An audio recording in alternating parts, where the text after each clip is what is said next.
Hi, I'm Lisa Mangili, the Executive Director at the History of Diving Museum. We are honored tonight to have Rick Kaiser with us. He's the COO of the National Navy SEAL Museum located up in Fort Pierce. If you haven't been there, take the time, make a day trip and plan on going over there. Rick was a Navy SEAL for 34 years. He's now retired as a Master Chief. And he's going to be talking to us tonight about the life of a Navy SEAL. Thank you for your time. For those of you that are on our Zoom, we are going to be recording this and it will be posted on our YouTube channel. If you're watching tonight and you have a question, go ahead and put it in the chat and we'll be filtering those through. If you're watching this on YouTube, go ahead and put it in the comments and we'll be monitoring those and getting back to you. So Rick, the floor is yours. All right, thank you very much, Lisa, and thank you everyone for attending. I'm not used to doing Zoom talks. I usually do in person, but this is an unusual circumstance, and the SEALs obviously are very tied into the diving world. Of course, it's very shallow diving, but it's still the same world, and I'm more than happy to help. I guess I'll start with my introduction. My name is Rick Kaiser. I'm a retired Navy SEAL Master Chief.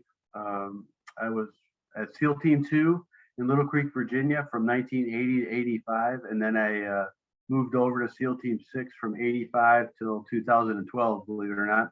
And when I finished that, and when I actually quit the military, I moved on to the Navy SEAL Museum as the executive director of the National Navy SEAL Museum. And then there's a term in the Navy that says you screw up and you move up. And I moved up to the chief operating officer because we're actually getting ready to start another museum or open another museum in California, in San Diego, California. Because apparently not a lot of people from the West Coast actually make it over to Fort Pierce, which is the birthplace of the Navy SEALs. So we are going to bring the museum to them. The museum in Fort Pierce is our Alamo. That is the birthplace. It'll never change. It will be there forever. But we're going to help out the people on the West Coast by opening another museum. So having said that, I'll keep going here. So obviously you see our picture of the Navy SEAL Museum. It wasn't always called the Navy SEAL Museum. It was the Navy UDT SEAL Museum. But as time went on, a lot of people don't even understand what UDT means. So I'll go to the next slide here. Bear with me. Not moving. Come on. There we go. Our mission statement is pretty simple. It's to preserve. My job is to preserve the history and heritage of the Navy SEALs and all our predecessors.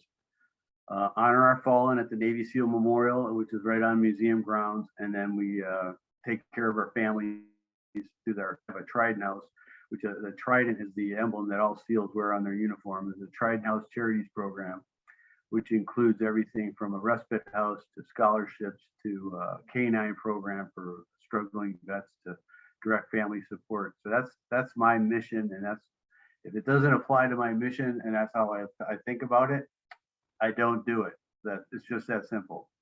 If you fit in my mission, it works. If you don't, it doesn't. There's just a little shot of the museum. So as you can see, we're right on the beach because back in the day, and when I say the day, this was Naval Amphibious Base Fort Pierce, right where you're looking at right now. This is where the original frogmen came to train and their craft, and that was to blow up the obstacles on the beaches of Normandy or other places in the Pacific. So this is the training ground that you're looking at. So it's not like we can pick this museum up and go somewhere else. So obviously, beautiful place right on the ocean. You couldn't ask for anything more. But a lot of people, the first question we always get is, why is it Fort Pierce? So Fort Pierce, back in the day, believe it or not, was a very, very small community, and actual what we call this is on the island, between the Indian River and the ocean. There was nothing out there. It was just, a bunch of no-see-ums, mosquitoes, and very miserable. So when the Navy rolled in there, they just, there was no EPA back in those days.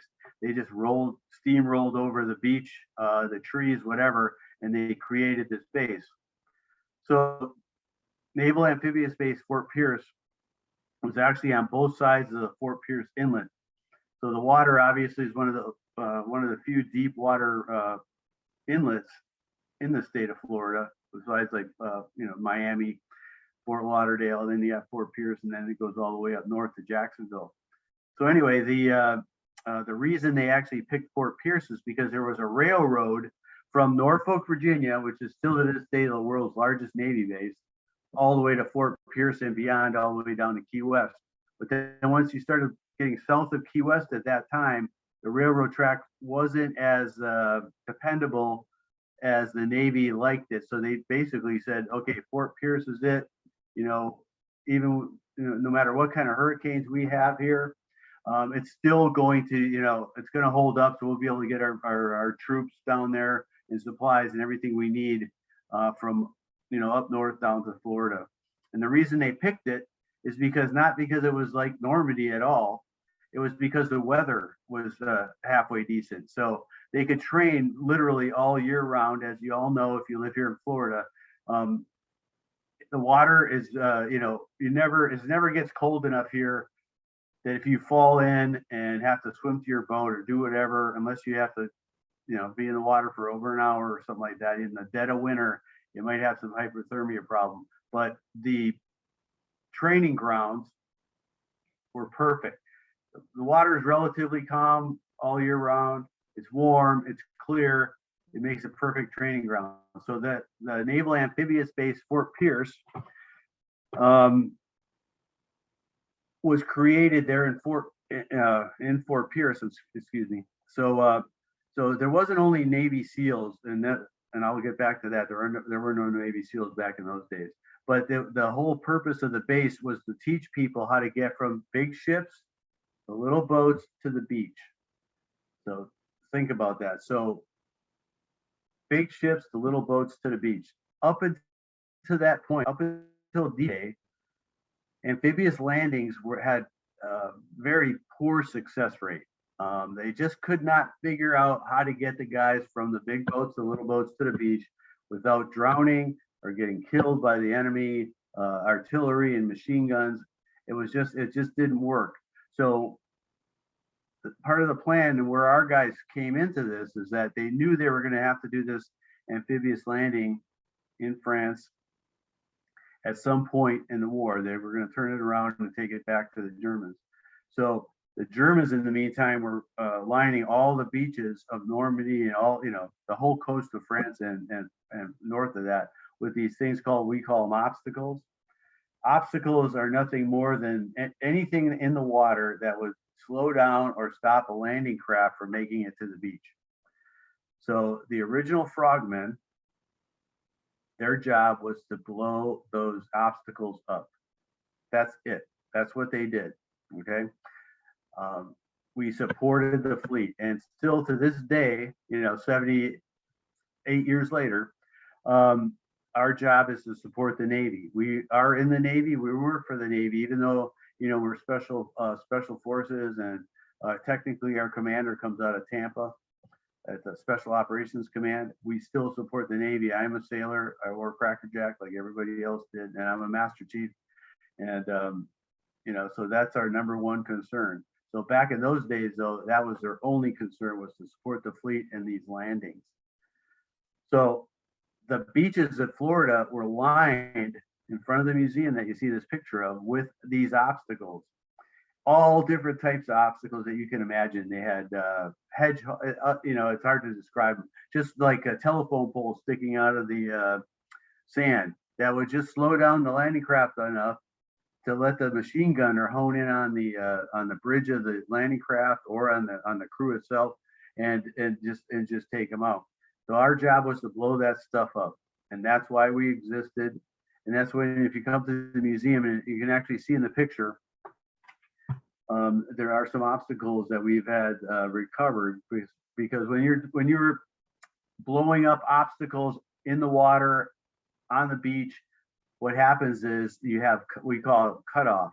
So when you're tying a line of explosives together, now I'm just wandering because I love this subject. So when you're tying obstacles together, use something that's called det cord. And det cord is like a very heavy rope. And you run it between each and every obstacle. And on each obstacle, you put a charge, which is back then it was a C2, and now it's C4. And it called a haversack. And what a haversack was basically a bag of explosives that you could break down into smaller charges. So if you had a obstacle that only took half a haversack, you could take the other half out and blow something else up. But you all had to be tied into the det cord. And when the explosion went off, sometimes because of the waves or they didn't tie it in properly, you would get what's called a cutoff.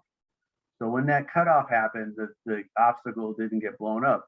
So that's exactly what, if you come to the Navy SEAL Museum at Fort Pierce, you will see these obstacles in the yard that for whatever reason didn't get blown up back in the day when they were training to go to Normandy, that are sitting in our yard. Some of them have been underwater for 75 years.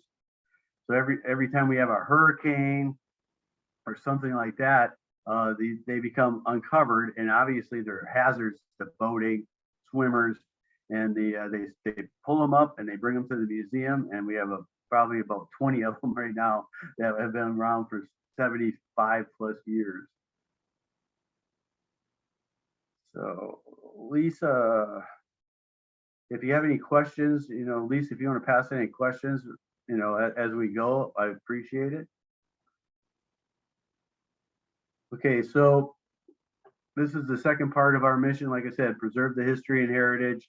And then this is actually a picture of our memorial at the Navy SEAL Museum. So on the memorial wall, we have the names of every frogman that has died in combat or in training since World War II to the present day. So if you look at the picture, you will see all the names there. So we have we have exactly 308 names since World War II. In the big picture of the military, 308 casualties is not a big number, but in the numbers of SEALs and our predecessors, it's a huge number, because from 1941, when the Japanese hit the Pearl Harbor, to the present day, there's only been about 17,000 SEALs UDT created. Okay, half of those, 8,000 of them, were World War II. So 1945 on, we only created 100 to 150 guys each year. That's all we have. So when we lose one, or we lose a helicopter full, it's a huge hit to our community, and it's hard to replace these guys, because the retention rate for Navy SEALs is very good. I mean, we have the best in the whole military. So what that means is that guys stay in because they love what they're doing, and they love the community, and we love our mission. So when we lose one guy, it's really hard to replace that experience level with a newer guy. We can't just pump them through training and get that same level. So then we lose a helicopter full of 15 guys at one time, which happened Extortion 17 in Afghanistan. I mean, it was impossible to replace that crew. So that's why it's such a small number, because we don't have that many. So if you say you met a Navy SEAL, it's very unlikely, to be honest with you. There's not that many of them around. At any given time, there's 2,500 SEALs, active duty Navy SEAls. About 500 to 600 of those are officers, and the rest of them are enlisted guys. And they're stationed all around this globe, and they're still fighting to this day. You don't hear about it in the news, but that's a good thing.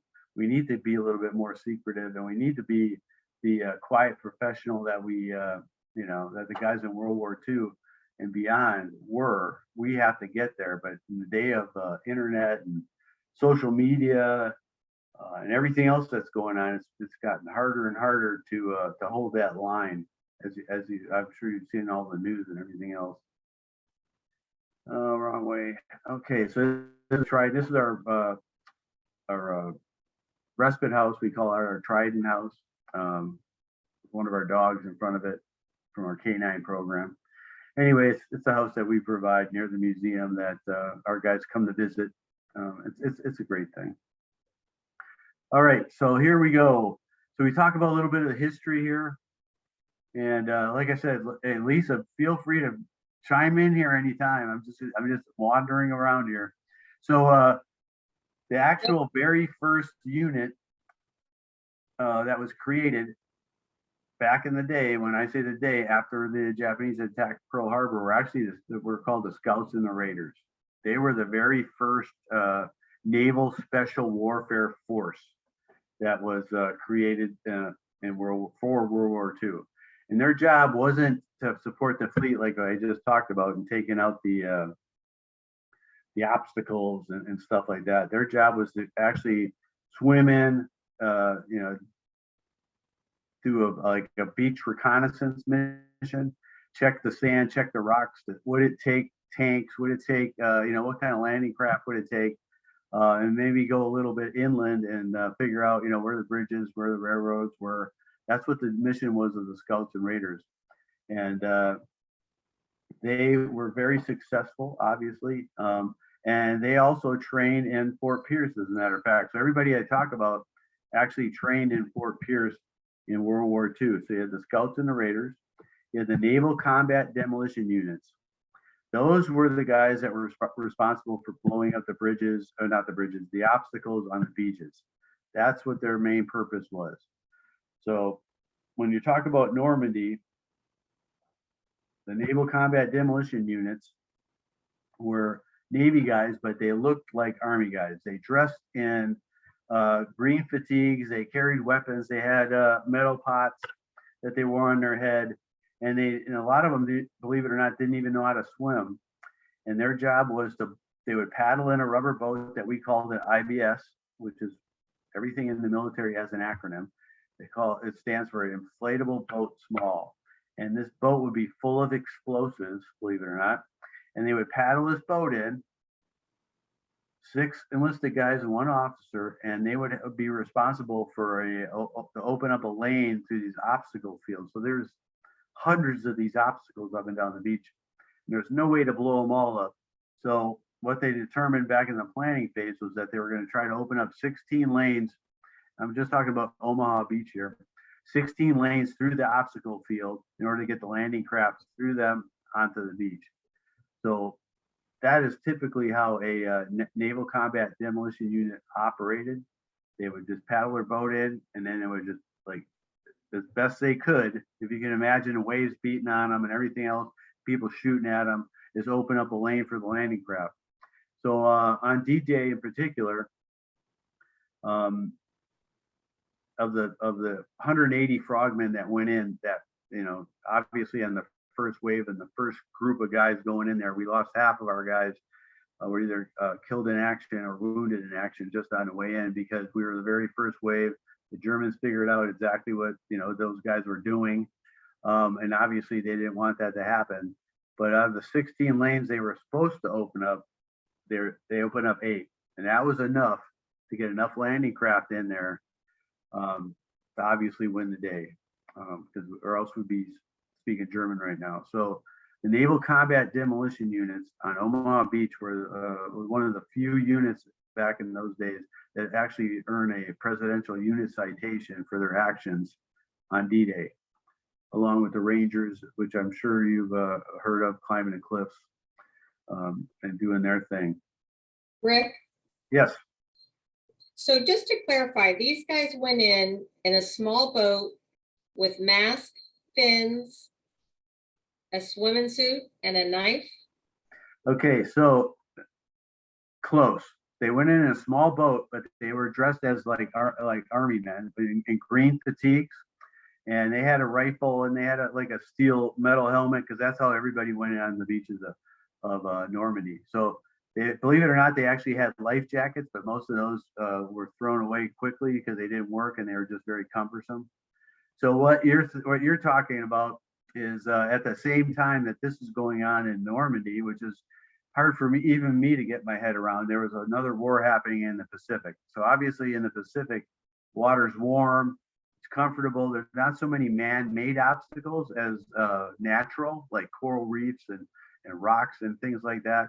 So the guys that fought in the Pacific wore trunks and a mask and a knife and didn't have anything but their fins and explosives, and they would swim in there during the daytime under enemy fire to blow up whatever their target was, whether it be a coral reef or whatever. So I guess what I want to explain to people as far as the history is concerned is, like, in my mind, I always think about D-Day as being the starting point.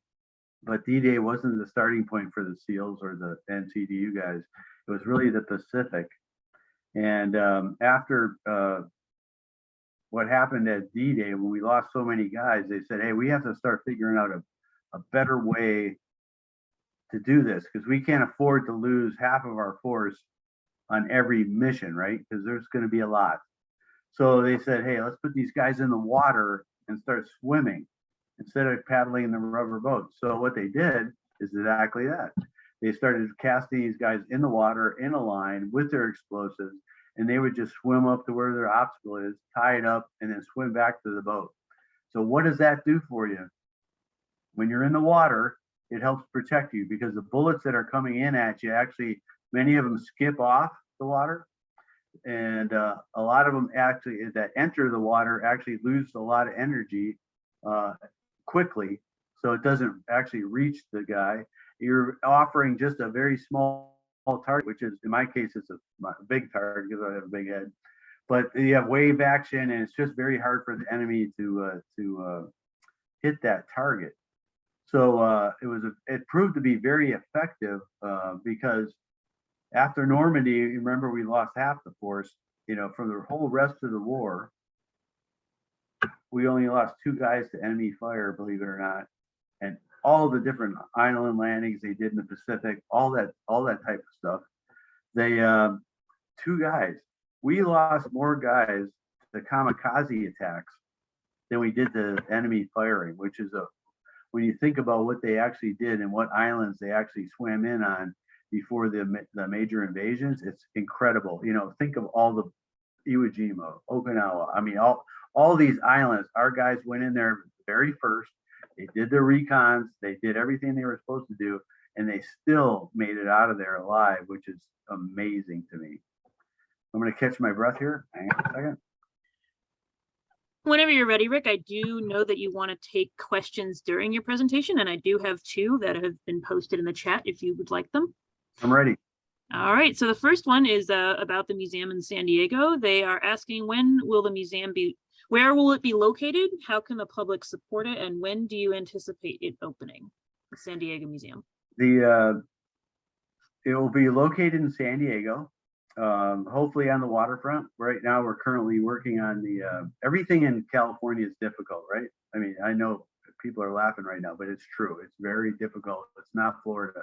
So we're working on purchasing the property, but in California, we have to work through the Coastal Commission, the Port Authority, the local politicians. Anyway, it's just taking a while, but we're getting there. It's going to be in San Diego. It's called the Navy SEAL Experience, and you can look. We actually have a website, and it's Navy SEAL with an experience with an X, and it's going to be a little bit different than Fort Pierce's museum, because Fort Pierce is based on artifacts, because that's what we're there for, to preserve the history and heritage. The experience in San Diego is going to be more about providing a glimpse of what it's like to be a SEAL. Everything from shooting to parachuting to diving will all be virtual, all hands-on type stuff. So that's our goal for the Navy SEAL experience. As far as when it's going to open, I'm hoping that we'll have the deal signed by the end of this year, and within 12 to 18 months we'll be open up out there. Next question.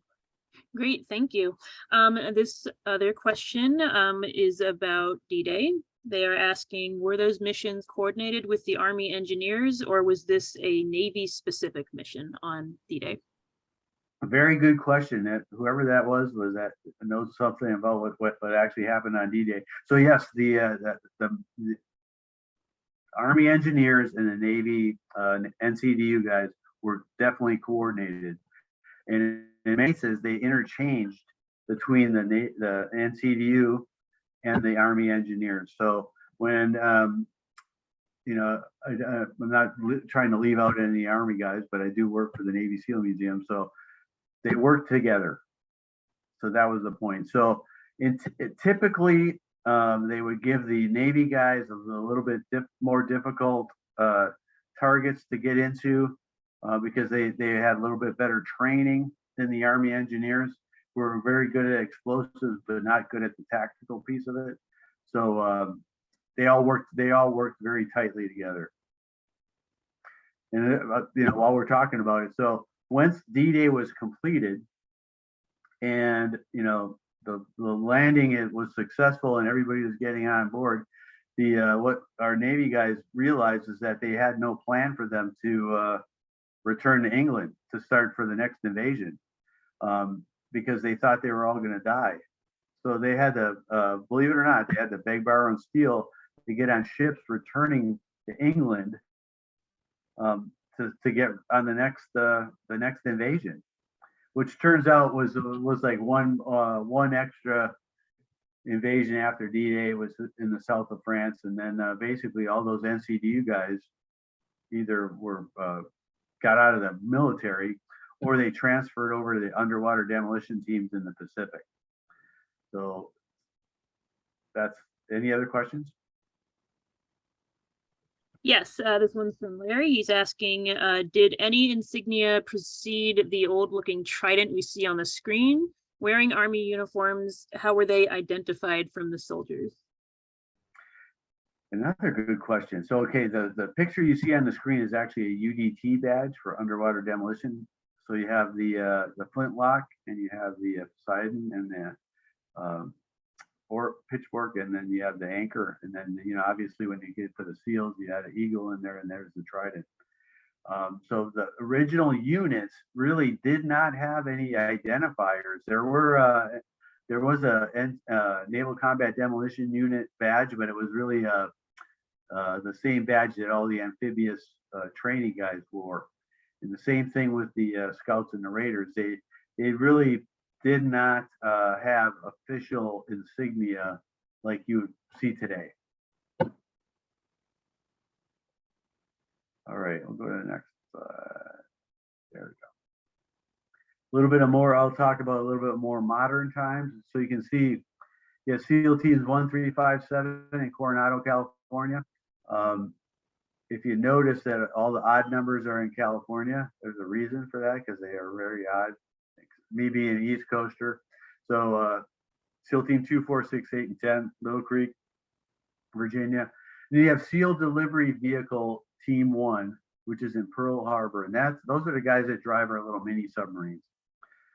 So one thing I have not updated on the slide is we actually have a SEAL Delivery Team 2 back in Little Creek, Virginia, that actually has when you're talking about mini submarines, there are two types. They're at the SDVs, and what that is basically a fiberglass shell, battery operated, and it fills up with water. So it's a wet submarine. So basically, you're limited on the time you can spend in the water, how long your mission can be. So we try to plan those types of missions in one period of darkness. So you might launch that submarine in the daytime. By the time it gets to the target, it's night. They go do what they're going to do, get back into the submarine, and get out of it. That's about a 24-hour mission at the most. SDV Team 2 now is using dry submarines, which gives them a 3 or 4 day capability.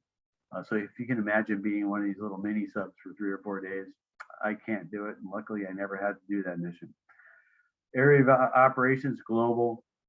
You know, obviously, we're supposed to be able to do everything. Before 9/11, we tried to separate the teams into, like I said, so urban was mainly SEAL Team 6. You had Arctic was with SEAL Team 2. Desert was SEAL Team 1. Jungle was SEAL Team 4.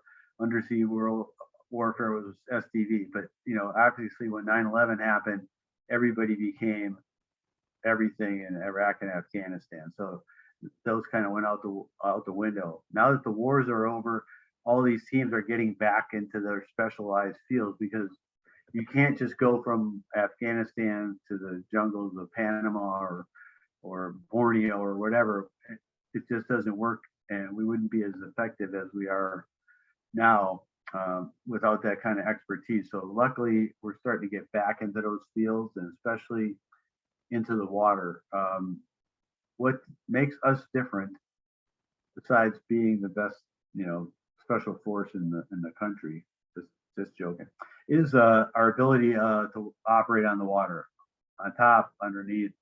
That's our specialty, and that's what the Army guys don't have. That's what the Marines don't have. They don't have the capabilities that we have when it comes to that. Can we all operate on the land together? Absolutely. We've done a good job for the past 20 years. So the next question I'll tell you is that there's one team that was out of there, and that's SEAL Team 6. SEAL Team 6, I want to be fair about this. The same SEALs that operate in all the other SEALs go to SEAL Team 6. The difference is that you have to have made 2 or 3 deployments in a regular team before you can volunteer for SEAL Team 6. And then you have to go through a whole nother training pipeline to get in there. So that's really the difference. The other difference is who you work for. So SEAL Team 6, they're called National Mission Forces. So you have SEAL Team 6 and you have Delta Force. Those are the only 2 national mission forces in this country. So when the president, whoever it happens to be, calls on that, it's one of those 2 teams. And then the rest of them are all support to those 2 teams for whatever that mission is, because they have the most dangerous strategic missions that this country has, right? So they want to turn to the absolute best. So still the same SEALs, just a different boss, different mission, and those 2 units tend to get more of the money and the training time, obviously, because you want these guys to be the best of the best, to be able to do whatever mission you're assigned to. And I was very fortunate to have been there from 85 to 2012.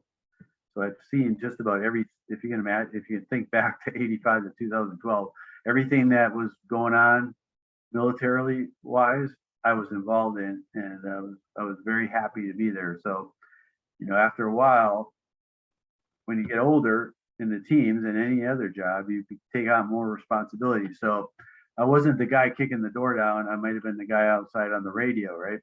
And then, you know, when you get older than that, then you get, instead of the guy outside on the radio, you're the guy in the tactical operations center answering to the guy on the radio at the target. So that's how that all works. And that's how we keep guys in so long, because they stay involved in every tactical mission that we have. Okay, with that, any other questions? All right. So this is just a basic, you know, requirements of what it takes to be a Navy SEAL. So, you know, I'm like a kid's worst nightmare. They come in and go, I want to be a SEAL. What does it take? I tell them, it's just like your mom and dad. Do good in school. If you don't do good in school, you're not even going to get a chance to become a SEAL. You have to have these basic, this basic knowledge in order to pass the ASVAB test at a certain score to get in to be a SEAL. That's it. So that, you know, other than that, you know, you have to be 28 years old or less. And that, even that can be waived. So if we've had guys up to 32 go out and pass SEAL training, believe it or not, but they knew somebody. Obviously, it's always like that. You have to, it's not what you know, it's who you know. But they've passed it. So here's the minimum. When I say minimum physical training test, so you have to, when you're going through basic underwater demolition SEAL training in Coronado, California, you have to be able to do this test at any time. And if you fail it, then you're out. It's just that simple.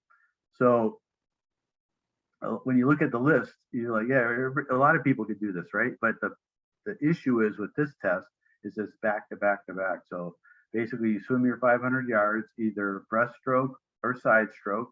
You rest 10 minutes, you go do your push-ups, 50 minimum, and you go do your, you can all read that. And this is the minimum. So it's become so competitive today that, these numbers, you can just about, cut the time in half, double the numbers of push-ups and all the minimum numbers. And that's what it takes to get in, just to have a chance to be a Navy SEAL nowadays. And the good thing about Bud's training, which hasn't changed since World War II, is that the minimum or the requirements have not changed. And we can tie a certain requirement, like why do you need to swim 500 yards, this fast? And then you say, well, because of this, that, and that. Or why do you have to do, 10 pull-ups? It's like, because you have to be able to climb a caving ladder from a boat to a ship. And if you can't do 10 pull-ups, you can't pull your body up on this caving ladder. So it's all tied in there for a reason. And that's what we hold today. Now, recently, when I say recently, within the last 5 years, Congress authorized women to come into the Navy SEALs. I have no doubt one day we will have a woman SEAL, but so far there hasn't been any that actually make it past the initial screening test, to be honest with you, because it's hard. It's just, women are different than men. They typically don't have the upper body strength that the guys do. They have to be willing to want to join the Navy. That's a big step.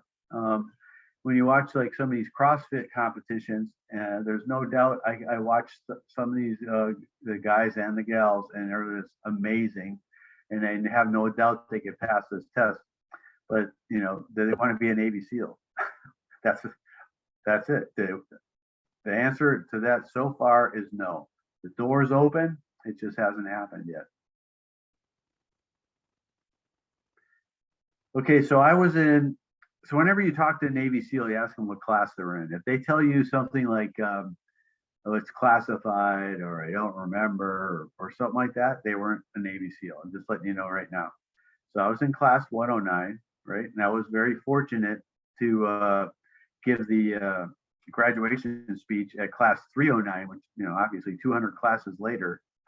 So very similar to mine. They started out with 139 students, and I can't even read the deal how many they graduated. But this is a typical Buds class. So when they say each student ran over 2,000 miles, this is over a 6-month period.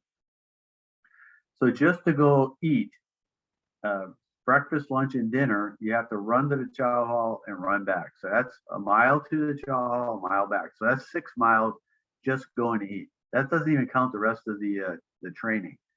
So that's why that adds up to such a high number in 6 months. Swimming obviously is our forte. We like to swim, and that's our job. So they put them in the water as much as they can, and it's in California, and the water is cold. Diving, they give them an introduction to diving, make sure they're competent, they're not going to freak out in the water. All our diving is at night. It's hard for me to describe to you what it's like, because I've never really seen anything.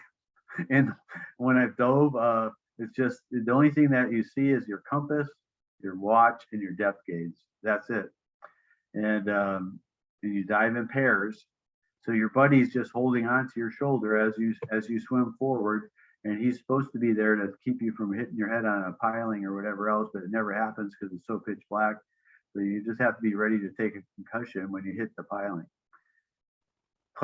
Obviously, Navy SEALs are very good shots. We spend a lot of time on accuracy. We want to be the best, and to be the best, you have to shoot a lot of rounds. Obviously, we like to blow stuff up too, so that's one of my favorite things.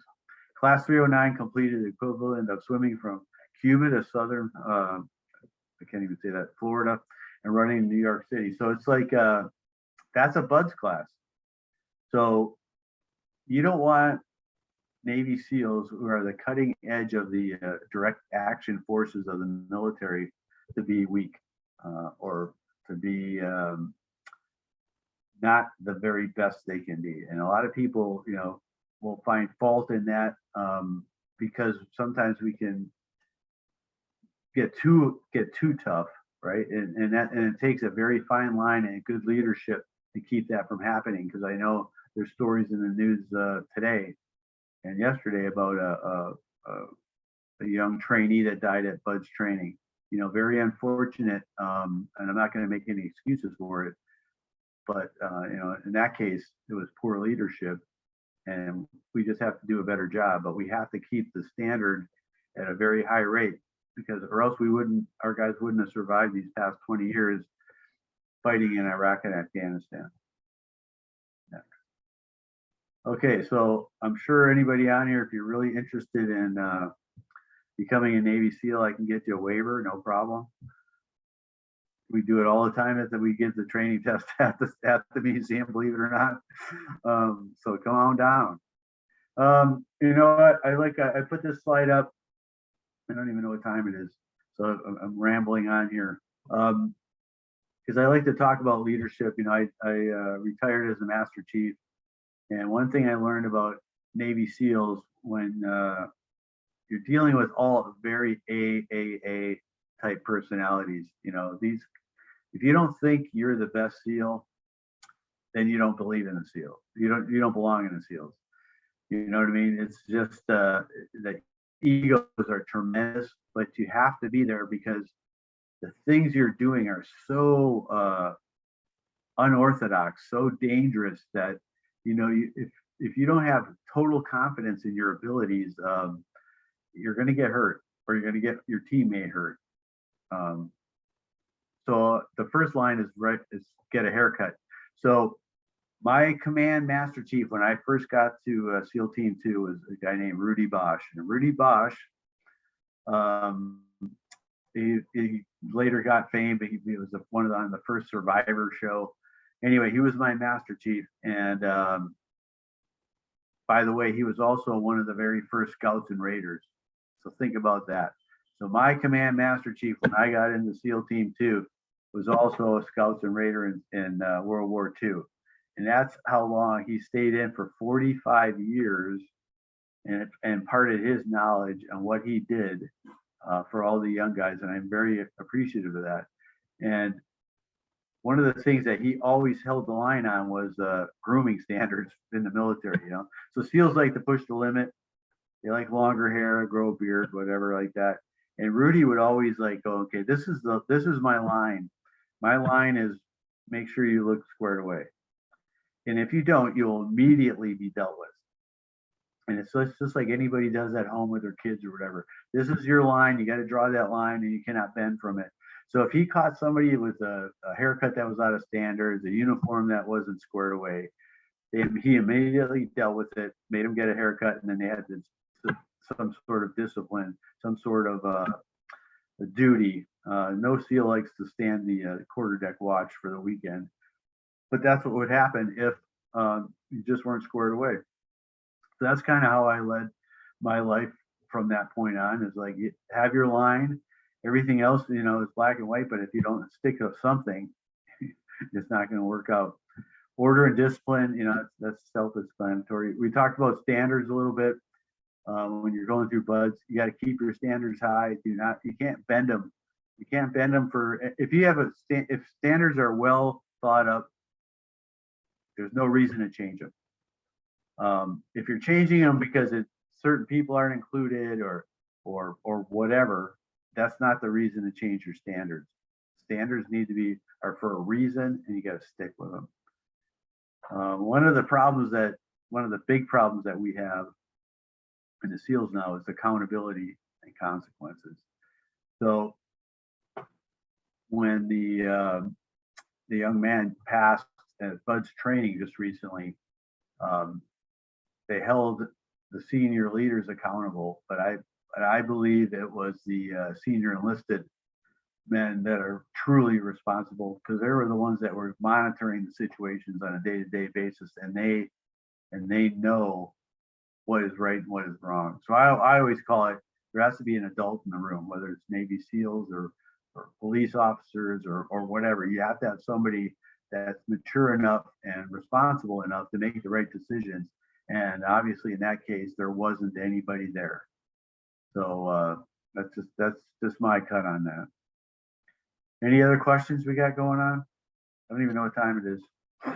It is 7:50, so we do still have time if you want to keep going. We do have a question from Lisa. She asks, what is the average service time for a SEAL?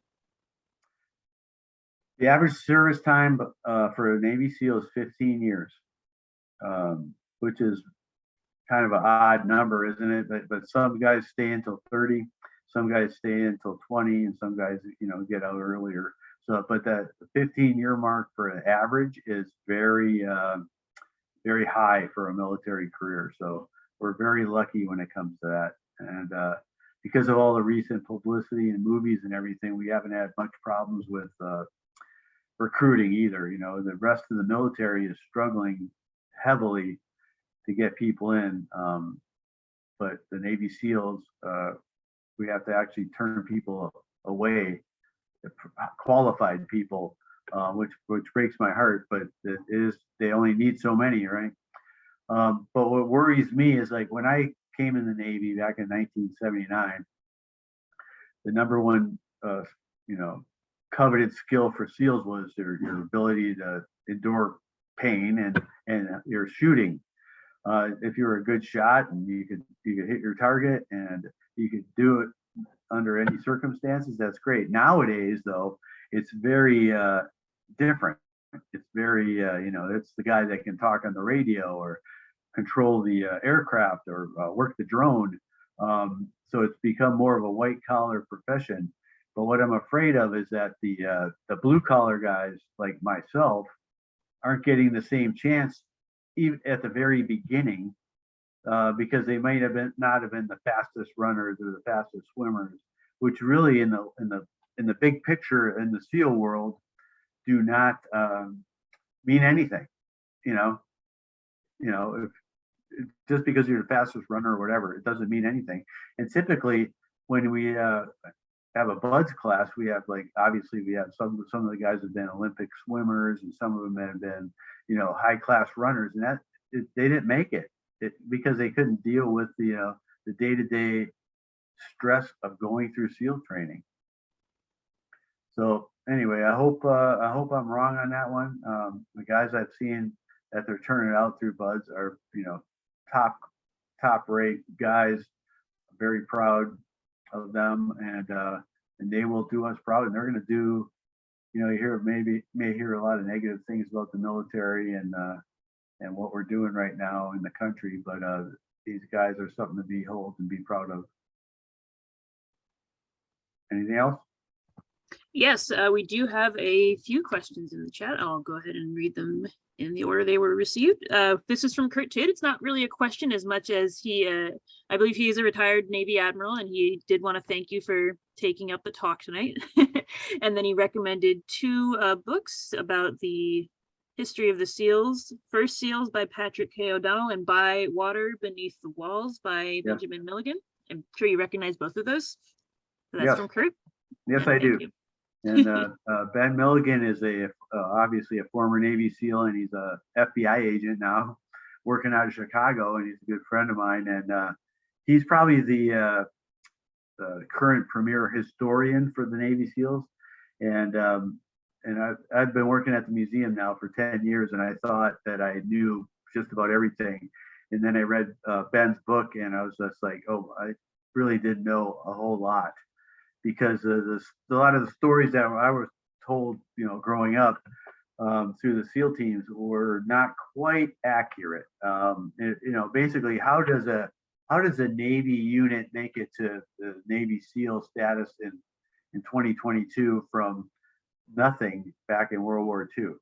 It's just it was just through the people that all my predecessors that fought and trained so hard to get where we are today. It's just, it's hard for me to imagine the things they went through with very little, money, training, support, to where we are now, where the guys are,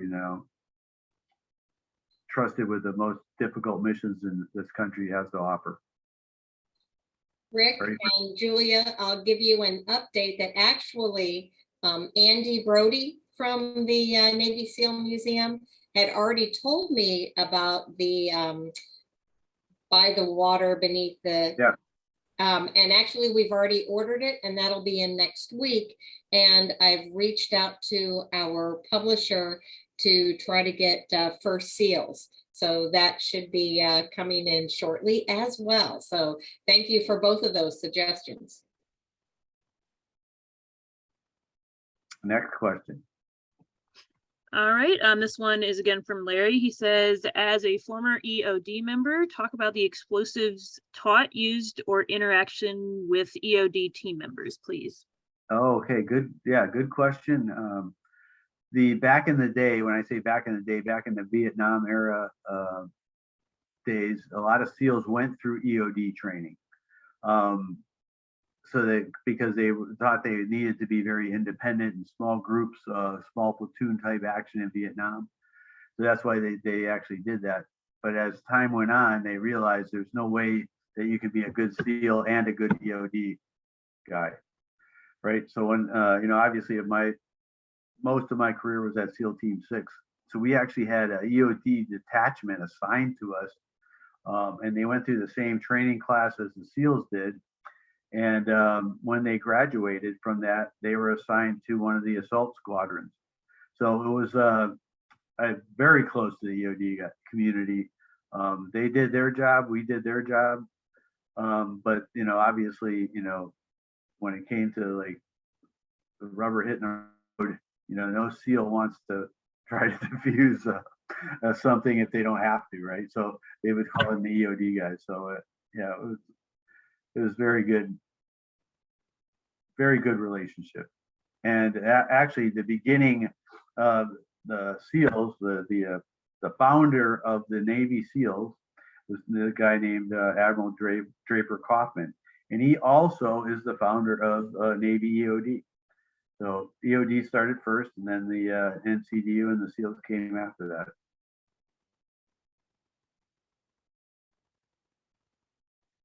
Next. Okay, this one's from Greg. He asks, how significant is the issue of performance enhancing drug in the SEAL candidates? And is there anything being done about it? Or is the media making a bigger issue out of this than it is in reality? Oh, wow. You know what? That's a good question. In this case, I don't think the media is making too much of a big case of it. I don't know why. I'm older, right? I'm a retired Navy SEAL, so I'm like somebody's grandfather, right? So it's like I have no idea how the old social media world works and why people do what they do as far as when that's concerned when it comes to drugs and things like that. But it's actually gotten to the point where people believe that they can't make it through training without taking performance enhancing drugs, right? So I don't know why that is, because the training is the same. Like I said, the standards are the same. So why do you have to do the drugs to make it through training? Unfortunately, I don't know why that is, but has become the norm. The Navy's drug testing program is not what it could be, especially when it comes to buzz. But I know for a fact, because of this question, that it's happening. It's going to be happening like tomorrow. So with the zero tolerance, program, but the answer is I don't know I don't know the answer. It's just, it is what it is at this point in time, and people try to get an edge. They want they want to succeed. The young man that passed, even though they knew he was in distress, did not want to quit. And between not having a adult on scene saying, send them to the hospital, and him saying, I'm not quitting, led to tragedy, unfortunately. This one's from James. He asks, what's the SEAL formal specialty rating called? SO, it's called SO now, Special Operator. When I first came in, you would be in a rank like any other Navy sailor. So, I actually changed my rank many times just because I was a SEAL, right? So I wasn't good at any Navy rank. But I started as a hull technician, and I moved to bosun's mate, and then they changed it over to special operator. So we were actually competing against each other, vice, other guys in the fleet, because there's no way it was good for me to compete against an active bosun's mate. But we usually did pretty well. Okay. This one's from Alan. He asks, after the demolition is set, who sets it off? And is there enough time for the swimmer to get back to the boat? Okay, so that's a good question. So typically it changed over time. Okay, so back in World War II, they used a time fuse. So this was actually like you see in old Western movies where they would light the fuse and it would go down. This happened to be waterproof fuse, and they would know exactly how long to make the cut and how long it would take to get to the explosives. So it was a timing thing. So yes, obviously they wanted to light the fuse and give themselves enough time to get the hell out of there. Back in Normandy, unfortunately, what would happen is that as they came in to take the obstacles out, all the landing craft behind them didn't stop. Their job was just to keep moving.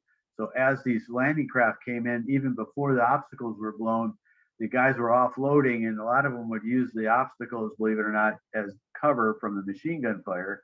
And the NCDU guys would basically say, "Get out of here! This is going to blow." And unfortunately, a lot of them did move, and they blew up with the obstacle. Rick, do you have any more slides to go through? Good question. I'll tell you in a second. No, I think that's it. No, that's it. That's the last slide. That's just at our Navy SEAL Memorial. If you get a chance to come out to Fort Pierce from the Keys, you'll enjoy it. I guarantee it. You got a lot of history and heritage there, and there's always a lot of things going on. Our next big event is on Veterans Day weekend from 4, 5, and 6 November. We'll have lots of people there, music and SEAL demonstrations. We have a couple of our Medal of Honor recipients, Mike Thornton and Tom Norris, are showing up. It's their 50th anniversary of the mission. I don't know what they earned. They received their Medal of Honor. Anyway, so it's a big deal. So if you get a chance, come on up and visit us. I guarantee you'll have fun. Well, we would like to thank you again for your time. Thank Admiral Kurt Tidd, retired from the Navy, for being our sponsor tonight. And as a thank you, we'd like to give to you a 1-year membership to the History of Diving Museum, which means when you have the opportunity, you could come here 362 days a year. But we're going to be, I know that you're busy, and we'll be lucky if you're in the neighborhood and you can come down. We'll be sending you a little goodie bag and thank you swag from the museum, but we really appreciate it. Again, if anybody had a question and you weren't able to ask it tonight, if we couldn't address it, feel free to either put it in the chat or at the end of the YouTube video when you're watching that, or email the museum director at divingmuseum.org. We'll connect with Rick and get you the information you need. So thank you very much. Very informative. And thank you for your service. Oh, thank you. Thanks, Lisa. Thanks, Admiral. All right. Good night, everybody.